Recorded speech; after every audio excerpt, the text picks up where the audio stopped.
Bonjour! Juste avant de commencer cet épisode, je tiens à remercier Régis qui a particulièrement soutenu le podcast le mois dernier et je tiens à dédier cet épisode à Josiane. Bonne écoute! Le Moyen-Âge est à la mode et j'en suis très heureux parce que je crois que cette époque a été absolument décisive. Je t'ai dit qu'elle soutenait sa thèse le 28 ? Une thèse sur quoi ? Les chevaliers paysans l'ont mis au lac de Paladru. Au lac de Paladru ! Passion médiéviste, l'histoire médiévale vue par ceux qui l'étudient.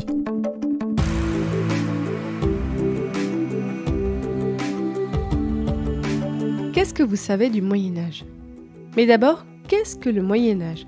Vous pensez peut-être à Richard Cœur de Lion, aux cathédrales et aux fabliaux érotiques, mais ce n'est pas que ça. En général, on dit que le Moyen-Âge est une période de 1000 ans, c'est-à-dire de l'année 500 à l'année 1500. Mais vous l'entendez dans ce podcast, il y a autant de définitions du Moyen-Âge que de médiévistes.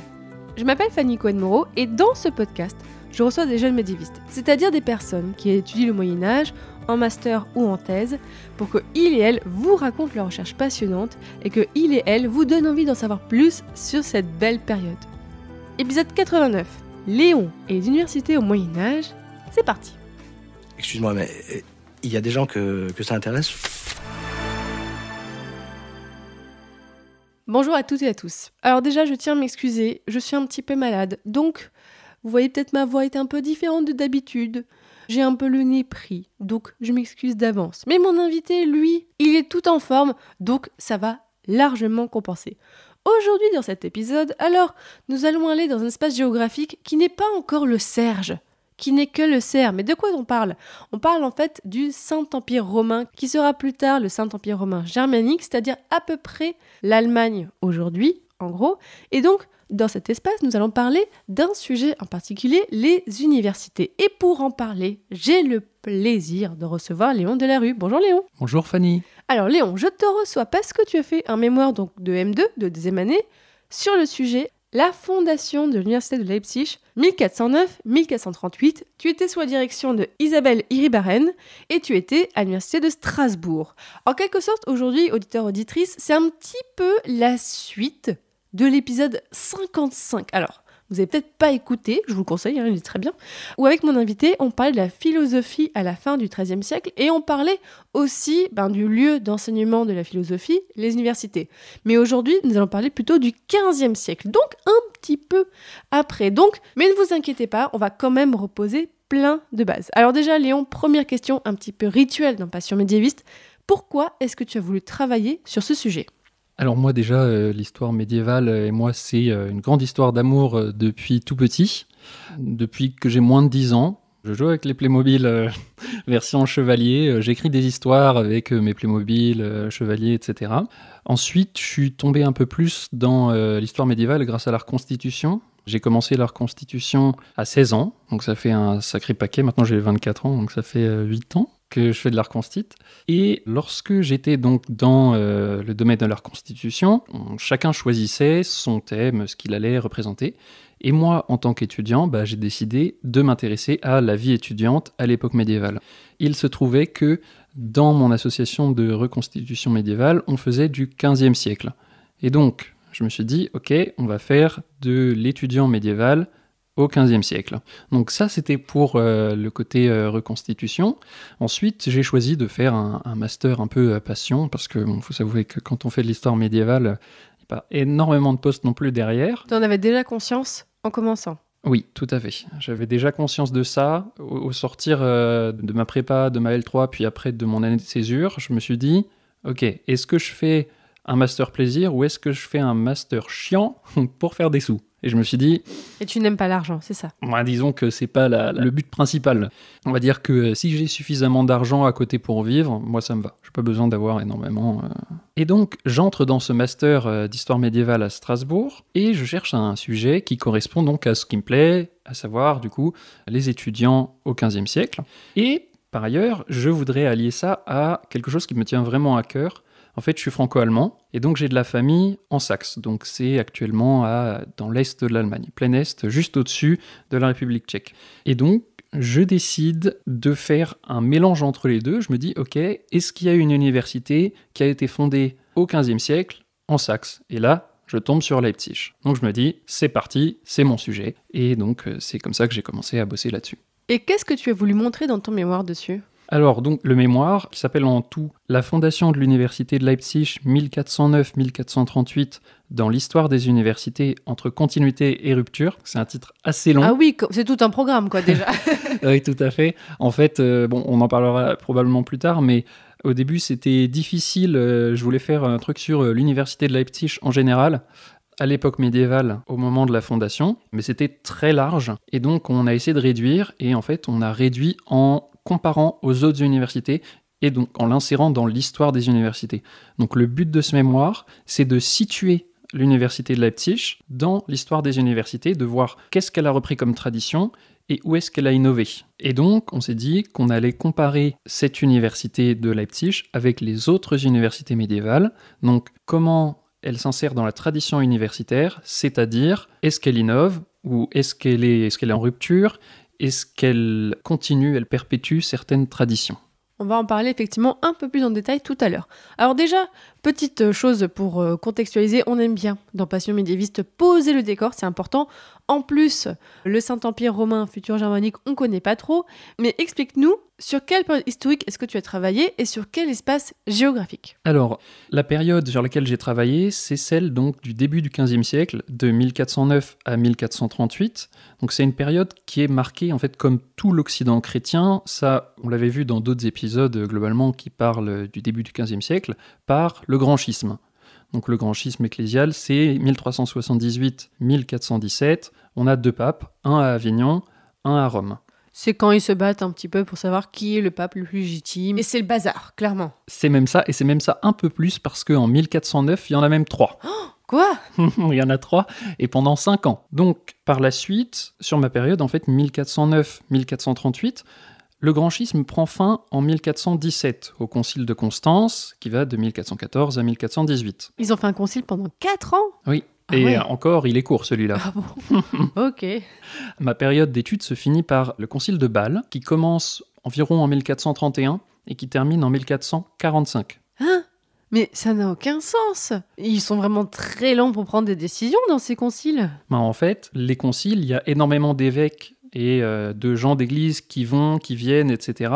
Et il faut savoir que ils sont pas tout le temps tous disponibles au même moment. Bon, ok, je comprends mieux. Et donc, deuxième chose, en fait, c'est l'université, elle se situe réellement entre 2 crises. C'est-à-dire qu'il y a la fin du grand schisme en 1417 et le début d'une deuxième grande crise dans le Saint-Empire romain, celle de la crise hussite. Alors, c'est quelque chose dont on n'entend pas du tout parler dans les programmes français d'histoire médiévale, mais à l'époque, au XVe siècle, je peux vous dire qu'en France, ils étaient nombreux à être au courant de ce qui se passait dans le reste du Saint-Empire, puisqu'on a énormément de témoignages, notamment dans les universités, où ils disent voilà, c'est un peu la merde quand même là-bas. Alors qu'est-ce que c'est en quelques mots, la crise hussite ?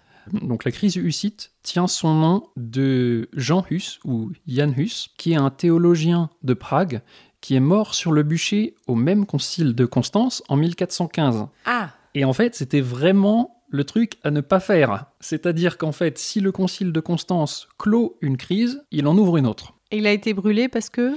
Il était considéré comme hérétique. Oh, un détail. Ok. Un détail qui mène à 15 ans de guerre civile et d'incursion hussite dans le Saint-Empire jusqu'en Bavière, de ravages, de pillages et de 5 croisades. D'accord, ok, donc effectivement, si jamais quelqu'un travaille là-dessus, contactez-moi, ce serait intéressant d'en parler, je pense, d'un jour dans Passion médiéviste.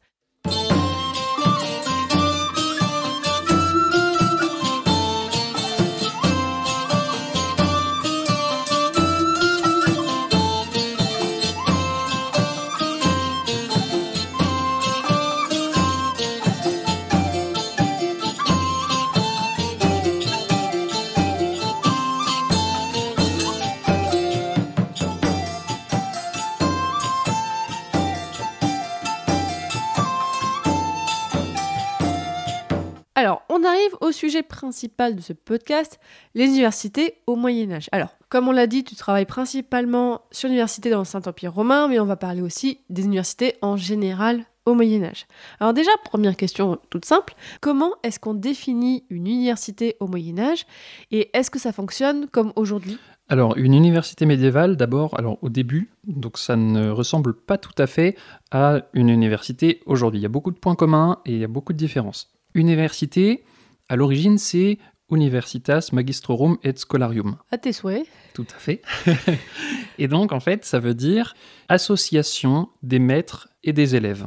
Universitas, en fait, c'est la traduction de corporation. Donc, l'université, à l'origine, c'est une corporation, c'est une association des différents maîtres et élèves. Ça veut dire qu'il n'y a pas de locaux, il n'y a pas... Ils n'ont pas de cafette. Ils n'ont pas de cafette, ils louent les lieux où ils vont faire cours. Donc ça désigne plus les gens que le lieu en fait. Tout à fait, ça désigne des gens et même parfois une personnalité juridique. Alors maintenant, comment fonctionne une université à l'époque médiévale ? Il y a pas mal d'organes, un peu comme aujourd'hui, où on a la scolarité, le rectorat, les facultés, etc. À l'époque médiévale, on peut distinguer 4 grands organes. On a d'abord l'université, donc ça c'est l'organisme qui chapeaute tous les autres, donc où on va trouver le recteur qui est à la tête de l'université. Ensuite, on a les facultés. Alors, à l'époque médiévale, il y en a 4, généralement. Il y a donc la faculté des arts, la faculté de théologie, la faculté de médecine, et la faculté de droit. Elles sont toutes dirigées par un doyen. Ensuite, troisième élément, on a les nations. Donc ça, c'est quelque chose qui a disparu aujourd'hui. Les nations ? Tout à fait. C'est un terme qui peut nous paraître anachronique, mais en fait, pas du tout. C'est un terme latin, en fait, qui n'est pas associé au terme de nationalité, nationalisme, etc.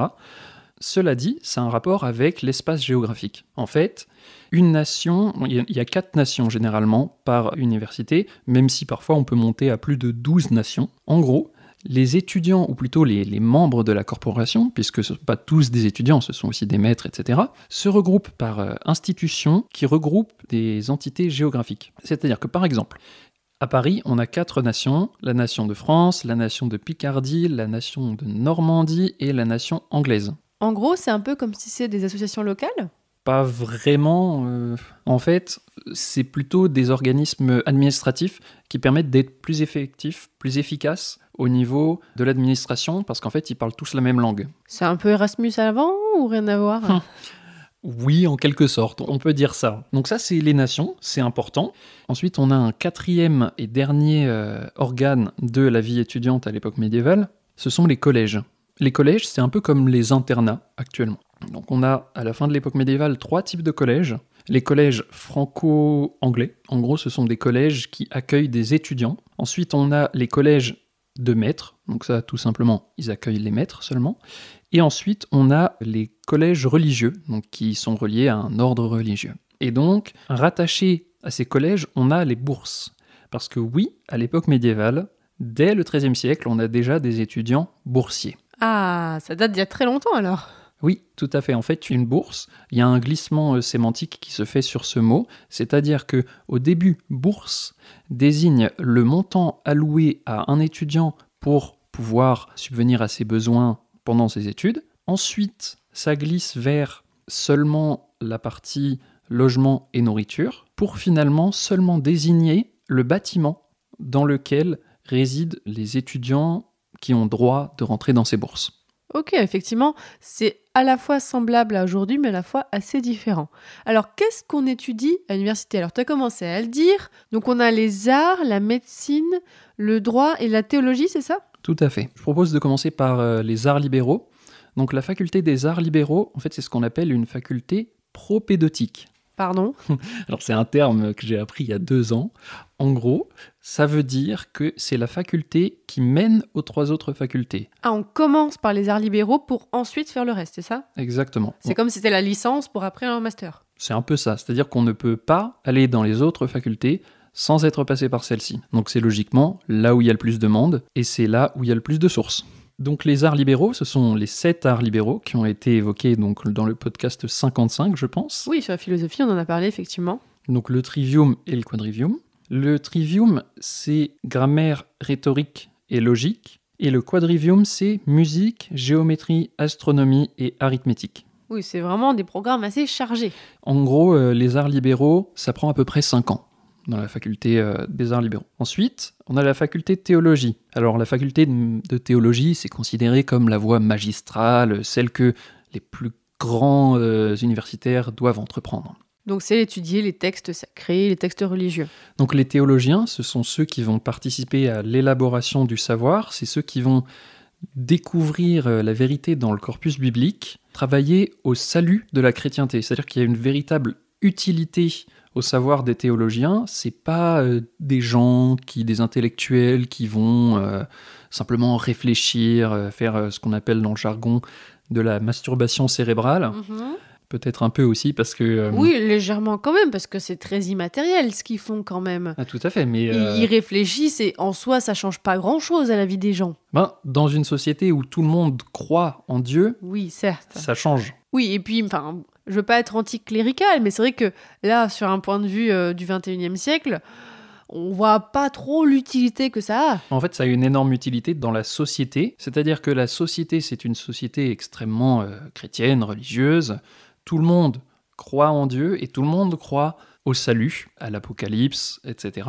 Et les théologiens, ce sont ceux qui vont écrire la doctrine qui, une fois validée par le pape, devient le dogme. Ah oui, quand même. Donc, ça veut dire que ce que la plupart des chrétiens vont appliquer à l'Église peut venir en réalité d'une élaboration du savoir dans les salles des universités. Donc ça veut dire que ce dogme évolue au fil du Moyen-Âge. Tout à fait. En fait, on considère le corpus biblique comme quelque chose qui évolue constamment. En fait, le corpus biblique, c'est quelque chose de très obscur que peu de gens sont formés à déconstruire, à comprendre. Et c'est pour ça que les universités et surtout la théologie existent. D'accord. Bon, alors ça, c'était pour la théologie. Et là, il nous reste encore la médecine et le droit. Alors, la médecine, ça donne des médecins de cours, ça donne des apothicaires, des médecins en ville, et puis bien sûr, des médecins universitaires. D'ailleurs, je renvoie à l'épisode que j'ai fait dans la série sur les sciences au Moyen-Âge. On avait fait un épisode spécial pour parler des avancées en termes de médecine au Moyen-Âge. Je vous mettrai le lien en description sur mon site. Concernant le droit, ça donne des juristes en droit civil et en droit canonique. Les juristes, en fait, c'est très utile. Oui, les juristes, je comprends bien pourquoi ils sont utiles, par contre. En fait, les juristes, c'est très important parce que ce sont eux qui vont aller sur le terrain. C'est eux qui sont partout, c'est eux dont on a besoin pour administrer et pour faire appliquer la loi, pour faire respecter le dogme. Et puis, en fait, le juriste, il parle à toutes les couches de la société. C'est-à-dire que le paysan du coin, il a besoin d'un conseil juridique, il faut aller voir tel juge, il faut aller voir en ville, voir tel juriste. Et pareillement, le pape, il a besoin de juristes à sa cour, etc. Donc, toutes les couches de la société, on trouve des juristes. Et alors justement, tiens, en parlant de couches de société, qui est-ce qui étudie dans ces universités? Est-ce qu'on a que des nobles? Est-ce qu'on a que des personnes très riches? Ou non? Alors en fait, les universités sont ouvertes à ceux qui savent lire et écrire. Et en fait, on l'a vu dans ton épisode sur les clichés, il y a beaucoup plus de gens qui savent lire et écrire que ce qu'on pense. Même si, bien sûr, c'est à relativiser. Il faut savoir qu'à l'époque médiévale, en fait, bien plus que ce qu'on pense, les écoles primaires se développent très vite. Par exemple, c'est un exemple assez connu qu'on utilise souvent, en 1380 à Paris, il est interdit de construire une école à plus de 20 portes l'une de l'autre. Plus de 20 portes, ça veut dire quoi? Ça veut dire 20 foyers, 20 maisons. Donc ça veut dire qu'il y en avait quand même pas mal et qu'on voulait pas qu'elles soient trop collées les unes aux autres. Tout à fait. Pour ce qui est de mon terrain, là où se trouve l'université de Leipzig, dès le début, même dès le XIIIe siècle, en fait, c'est un cliché que de penser qu'il n'y a que les nobles qui peuvent aller à l'université, que les personnes riches. Alors bien sûr, il faut savoir lire et écrire. Donc c'est pour ça que sont là les écoles. Maintenant, évidemment, ce n'est pas non plus le cas de tous. Mais on a vu qu'il y a des bourses. Pour certains également, pour ceux qu'on nomme les pauperes, les pauvres, les frais d'inscription à l'université sont gratuits. Cela étant, il y a quand même un coût à la vie sur place. Donc même si on vous offre les frais d'inscription, c'est comme aujourd'hui. On vous offre, si vous n'êtes pas boursier, vous payez les frais d'inscription. À l'époque, c'est pareil, il faut quand même payer votre logement, votre nourriture, vos vêtements, votre matériel, etc. Et est-ce qu'on a que des hommes à l'université? Oui. Ah. L'université est un monde exclusivement masculin. Alors de temps en temps, ça parle de femmes. C'est-à-dire? Alors, on a un seul type de femme qui est autorisé dans l'enceinte de l'université, très misogyne l'époque médiévale, ce sont les cuisinières. Ah bah oui, forcément. Et est-ce qu'il y a des espaces où les femmes peuvent quand même apprendre ces choses-là? Personnellement, je ne suis pas spécialiste. Cela étant, je sais qu'il y a des femmes qui ont été éduquées, qui ont même Alors ça, c'est un cliché qui est en train d'être démantelé récemment. Je ne me rappelle plus du nom, mais il y a une femme qui a écrit un livre. Oui, il y en a plein même. Hein. Qui a été très connu dans le monde universitaire. Et en fait, ils l'ont attribué à un homme. Et lorsqu'ils ont découvert que c'était une femme, eh ben c'était le caca. Ah oui, bien sûr. Mais j'imagine peut-être que dans les établissements religieux, les femmes pouvaient apprendre. Oui, tout à fait. C'est dit, je suis pas spécialiste encore, mais par contre, je sais que dans certaines écoles, ils précisent que ces écoles sont exclusivement pour les garçons. Donc là, en tant qu'historien, tu dis que s'ils précisent, c'est qu'il y a bien une raison. Voilà, on peut extrapoler maintenant, peut-être. Justement, une des sources qui nous permet d'être certain qu'il y a énormément de gens à l'université de différents rangs sociaux, on a bien sûr le fait qu'il y ait des paupérès, des gens qui payent pas tous les frais d'inscription, des gens qui payent tous les frais d'inscription, mais surtout, et ça c'est pas le cas à Paris malheureusement, à Paris en fait on n'a pas de livre des matricules, ce qui est très énervant, on n'a pas de livre des inscrits. Alors qu'à Leipzig, on en a, mais dans la plupart des universités, on en a. Et en fait, à Leipzig, ce qui est intéressant, et c'est pas le cas dans tous les matricules, même si c'est dans le cas aussi dans d'autres, c'est qu'ils mettent les métiers des gens. Et donc, lorsque j'ai étudié le livre des matricules, j'ai pu dégoter des lainiers. C'est-à-dire des gens qui travaillent la laine ? Tout à fait. On a aussi des maçons, des bouchers, des apothicaires, des juges, des artisans du cuir, des hauts ecclésiastiques, des tailleurs, des charpentiers, la petite noblesse, les barons, on a tout ce monde-là qui se retrouve à l'université. Oui, d'ailleurs, j'aime bien que tu me dises ça. Est-ce que c'est un emploi du temps à temps plein d'étudier à l'université ou c'est juste quelques heures par-ci, quelques heures par-là ? C'est compliqué parce que... Dis-moi pas que c'est un problème de source. Non. Ah. En fait, c'est un problème d'université. C'est-à-dire que chaque université a des programmes différents, même si on est sur une base à peu près commune. En fait, toutes les universités ont leur propre spécificité. En plus, c'est difficile de donner par exemple une durée d'études parce qu'on n'a pas, comme actuellement, un parcours où on dit « Ok, une licence, c'est en 3 ans ». À l'époque médiévale, le candidat passe l'épreuve finale quand il est prêt. Donc ça peut prendre 2 ans ou 5 ans. Sauf la partie sur les arts libéraux où là, tu nous as dit que c'était 5 ans. C'est à peu près 5 ans. En général, ils mettent à peu près 5 ans. Il faut savoir quand même que la plupart des étudiants ne vont pas au bout du premier grade, c'est-à-dire au bout du grade de bachelier. Ah, qu'on obtient après avoir fait du coup les études de théologie, médecine ou droit ? Plus compliqué. Alors en fait, il y a dans chaque faculté, on a le grade de bachelier et le grade de maître, pour faire très gros. Et donc quand on est par exemple maître des arts, maître de la faculté des arts, et qu'on est aussi bachelier dans la faculté de théologie, on peut être les deux. Donc là, c'est double cursus où on a fait l'un après l'autre ? On a fait l'un après l'autre. On a fait d'abord la faculté des arts avant de pouvoir atteindre la faculté de théologie, et donc on est maître des arts plus bachelier de théologie. Donc, on a beaucoup de gens qui arrêtent les études avant même d'être bachelier. En fait, quand on observe le nombre d'inscrits et le nombre de passages dans les livres des promotions, dans les livres des facultés, on a des centaines d'inscrits et 100, 200 personnes qui sont promues. Donc en fait, c'est pas la même chose. C'est-à-dire que aujourd'hui, vous allez à l'université, c'est pas forcément quelque chose qui vous garantit un emploi, mais à l'époque médiévale, ça l'est, on va dire, un peu plus. Même si on va pas jusqu'au bout ? Tout à fait. Le fait d'être passé par l'université, ça vous donne des connaissances, ça vous donne du prestige et ça vous donne une reconnaissance. Et un réseau aussi, j'imagine. Et tout à fait, et un réseau.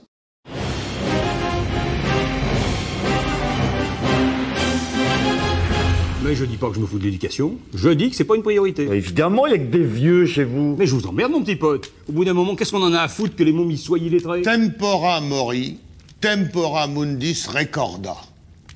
Voilà. Et ben ça, par exemple, ça veut absolument rien dire, mais les faits restent le même. Et j'ai jamais foutu les pieds dans une salle de classe, attention. Ah ben vous avez de la chance, parce que moi j'ai appris à lire, je souhaite ça à personne. Tu l'as un petit peu dit tout à l'heure, mais je veux bien qu'on y revienne aussi. Quand et où sont fondées les premières universités au Moyen-Âge ? Alors les premières universités, c'est à la fin du XIIe, au début du XIIIe siècle. On a les 3 premières universités, qui sont des universités de référence.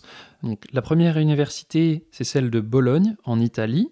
C'est une université qui est très reconnue pour sa faculté de droit et qui est fondée à la fin des années 1150. Ensuite, on a la faculté d'Oxford, qui est fondée à la fin des années 1160.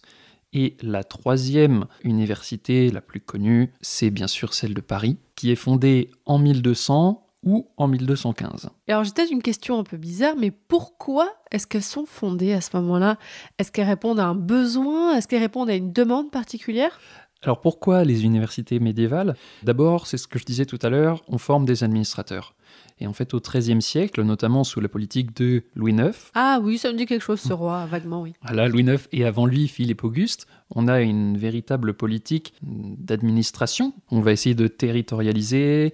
Et donc, on a une politique d'administration du territoire où on va avoir besoin d'énormément d'administrateurs. Donc ça, c'est une des raisons principales de fondation des universités, même après au XVe siècle. Ensuite, bien sûr, c'est un rayonnement intellectuel, culturel et économique, parce qu'il faut savoir que l'université, c'est une énorme ressource économique. Prenez la ville de Paris, à l'époque médiévale, en fait, toute la rive gauche, donc celle qui est au sud, donc l'actuel quartier latin, c'est le quartier de l'université. Et donc lorsque, en 1229, à Paris, on a la première grève étudiante, et oui, les étudiants grévistes, c'est les premiers. Oui, c'était le blog Actuel Moyen-Âge qui avait fait un article là-dessus, il me semble. Tout à fait. Et donc lorsqu'ils partent, en fait, une grève à l'époque médiévale, ce n'est pas on manifeste dans la rue, c'est on se casse.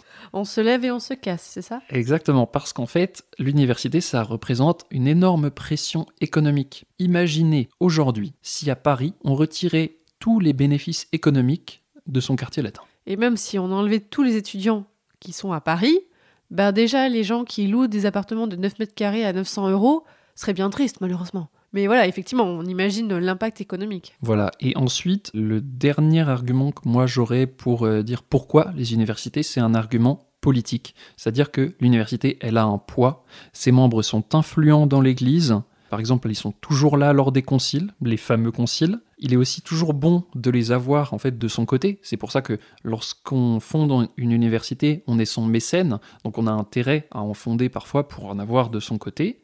Et il y a aussi le fait, dès le XIIIe siècle, en fait, surtout ça se voit à l'université de Paris, on a le roi qui va donner des privilèges à l'université pour dire « venez de mon côté ». Et puis de l'autre côté, vous avez le pape qui va donner des privilèges à l'université. Et donc finalement, les universitaires, ils sont là au milieu, puis ils sont bien cocons, tout cosy, ils se disent « ah tiens, on grappille un petit peu de ce côté, on grappille un petit peu de l'autre ». Et finalement, en fait, ça permet aussi à l'université de choisir son camp quand elle veut et de retourner sa veste. Donc vraiment, les universités au Moyen-Âge sont des entités actives, ce ne sont pas juste des lieux d'études passifs. Tout à fait. Surtout, en fait, c'est surtout Paris. Et c'est ça qui fait aussi son attrait, aussi bien pour l'époque, mais pour les historiens aujourd'hui. C'est-à-dire qu'on a pléthore d'études sur l'université de Paris, mais on en a beaucoup moins sur les autres universités. Bon, moi, ça m'émeut toujours d'imaginer qu'en fait, dans le quartier latin, déjà, au Moyen-Âge, il y avait des étudiants, là où encore aujourd'hui. Enfin, moi, je trouve ça une belle continuité historique. Alors tiens, justement, donc toi, Léon, tu étudies plutôt le Saint-Empire romain. Alors raconte-nous, est-ce que les universités ont des spécificités dans cet espace, par rapport notamment à la France ? Il y en a certaines. Faut dire que c'est grosso modo quand même le même fonctionnement. On a les facultés, l'université avec le recteur, le doyen, etc. Cela étant, les universités du Saint-Empire, elles sont plus tardives, déjà. Elles commencent, la première, c'est celle de Prague, en 1348. Cela étant, il y a donc des différences. Elles sont toutes plus ou moins inspirées du modèle de Prague, qui lui-même a emprunté beaucoup à Paris et puis à Bologne. Donc on retrouve à Prague, par exemple, le système des nations, mais en fait, dans la plupart des universités du Saint-Empire, on abandonne le système des nations. Donc ça, c'est une première spécificité. Une deuxième, c'est un corps professoral stable. Les premiers fonctionnaires. Parce qu'avant, c'était plutôt des maîtres qui allaient et venaient ? En fait, avant... Des vacataires ? En fait, c'est un peu ça, c'est un peu des vacataires, c'est-à-dire que leur rémunération est faite sur les cours. Et donc, en fait, la rémunération se fait par l'université elle-même. Elle s'autogère, finalement. Il n'y a pas de financement, entre guillemets, étatique. Alors que dans les universités médiévales du Saint-Empire, la plupart ont des financements extérieurs. Donc on a des mécènes comme les princes fondateurs, comme sur l'université de Leipzig, où on a les princes fondateurs, les princes de la maison Wettin, qui au début fondent 2 collèges pour les maîtres, avec des revenus fixes chaque année. Ce qui fait qu'on fixe un corps professoral, et il n'y a plus effectivement de vacataires ou de précarité enseignante, comme il y en a à Paris. Et une troisième, c'est qu'il y a plus de paupérès. On a plus de pauvres dans les universités de la fin de l'époque médiévale, donc dans celle du Saint-Empire. En fait, on pense qu'il y a plusieurs justifications possibles. Soit c'est parce que l'écriture et la lecture se sont démocratisées petit à petit, et donc il y a de plus en plus d'écoles. Soit aussi parce que l'université s'est développée, c'est-à-dire qu'elle s'est améliorée dans son système d'accueil. Et aussi, est-ce qu'il y avait autant de gens qu'à Paris? Parce que tu as dit tout à l'heure qu'à Paris, il pouvait y avoir plusieurs centaines de personnes, en tout cas au début. Et là, est-ce qu'on est sur les mêmes chiffres? Alors, on estime qu'à Paris, avant la Grande Peste, on est à 200 000 habitants à Paris. Parmi ceux-là, on estime qu'il y a à peu près un quart. Donc c'est quand même 50 000. C'est énorme! 50 000 étudiants, mais c'est une estimation. Et moi, personnellement, j'ai du mal avec cette estimation. Tu trouves qu'elle est trop faible ou trop haute? En fait, je pense que le 200 000 est trop élevé. Ok, donc tu penses qu'on surestime le nombre de personnes qu'il y avait à Paris à cette époque-là? Oui, je pense qu'en fait, quand on lit dans les ouvrages d'histoire, oui, il y avait 200 000 personnes qui habitaient à Paris. En fait, c'est quelque chose qu'on retrouve chez tous les grands historiens, mais aucun ne met sa source. Donc là, tu es en train de te mettre à dos tous les grands historiens, c'est ça? Je suis en train de dire... il faudrait réexaminer cette affirmation. D'accord. Donc, comment ça se passe dans le Saint-Empire romain? Dans le Saint-Empire romain, en fait, moi, je peux répondre que pour Leipzig. Encore une fois, c'est compliqué. Parce que, en fait, on a les dates d'inscription des gens, mais on n'a pas les dates de départ. Oui, bon, déjà, tu as quand même une certaine source. Alors, pour ma période de 1409 à 1438, à Leipzig sont passés à peu près 6000 étudiants.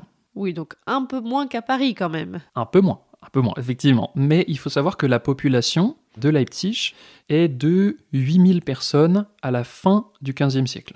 Attends, donc c'est énorme en fait. Ces 6000, c'est tous ceux qui sont passés. Donc en fait, on estime que la fréquentation au même moment est d'à peu près entre 800 et 1000 personnes à l'année. Donc ça veut dire qu'en fait, sur ces 8000 personnes, on en a 1 sur 8, du coup, 1000, qui est un étudiant.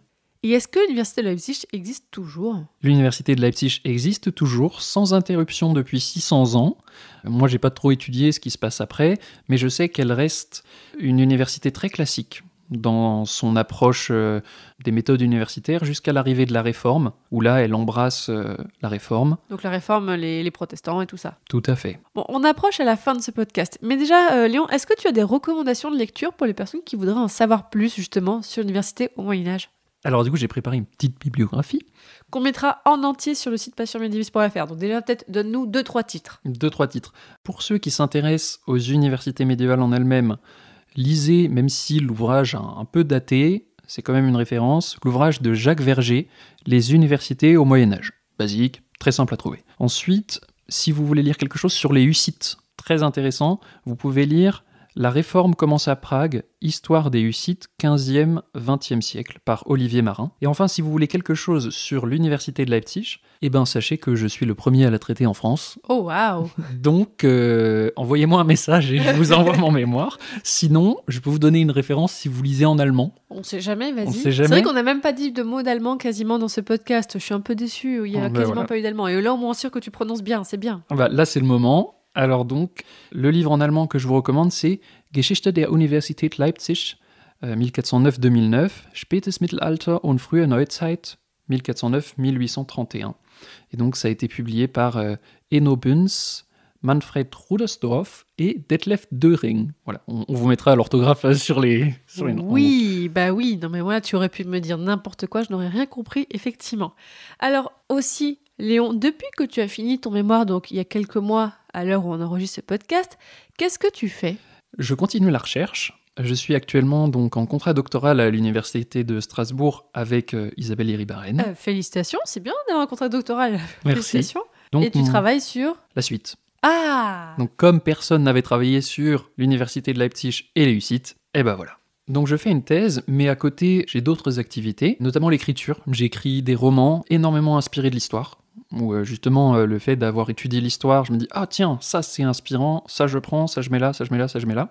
Et sinon j'ai mon compte Instagram où je partage justement du savoir. Chaque jour j'ai une story, le hashtag c'est le savoir ça se partage, et donc je partage un savoir historique culturel chaque jour. Et puis j'ai une série de réels sur les universités médiévales. Je mettrai le lien dans l'article sur le site. Ah, tu t'ennuies pas en fait, hein?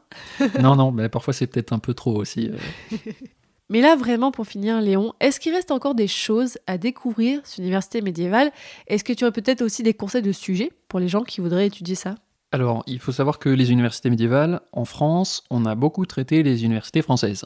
Et surtout Paris. Et donc en fait, je suis persuadé qu'il reste quantité de sujets sur les petites universités de la fin de l'époque médiévale. On a les universités de Dole, Poitiers, Nantes, Caen, Cahors même, Grenoble, etc. Il y a plein de petites universités où il y a certainement des études qui ont été faites, mais qui mériteraient d'être mises à jour. Et aussi, on a fait les universités en France, mais maintenant c'est le moment de rapporter le savoir européen en France. Et c'est ça aussi que j'ai un peu voulu faire, c'est rapporter le savoir allemand, parce que l'université de Leipzig en Allemagne, il y a plein de gens qui ont fait ça, même s'ils n'ont pas fait mon sujet spécifique. Pour des sujets à peu près précis, il me semble que l'université de Rostock n'a pas été étudiée en France, ça j'en suis certain. L'université de Rostock, c'est celle qui vient juste après l'université de Leipzig. Elle est fondée en 1419 et elle emprunte beaucoup à Leipzig. Donc voilà, ce serait l'occasion de travailler ensemble. Ou alors, vous pouvez tout à fait travailler aussi sur l'université de Leipzig. Moi, j'ai plein de sujets dont je dis dans le mémoire « Bon, j'ai pas eu le temps, trop nul, mais ça, ce serait cool de le faire ».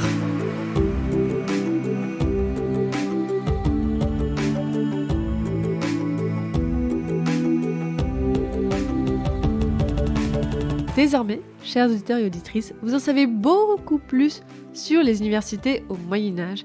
Donc, merci beaucoup, Léon Delarue. C'était passionnant et puis bonne continuation pour ta thèse.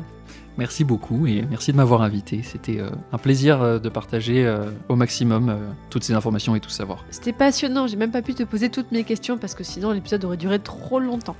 Alors auditeurs, vu que là, ma voix est insupportable, je vous propose de là vous laisser avec la Fanny du futur qui va faire une conclusion avec une voix un peu moins nasillarde. Alors, c'est la Fanny du futur qui reprend le micro, et oui, effectivement, j'étais bien malade pendant cet épisode. Donc voici les petits messages de fin de podcast. Alors, on va commencer déjà par les remerciements pour les personnes qui ont soutenu le mois dernier.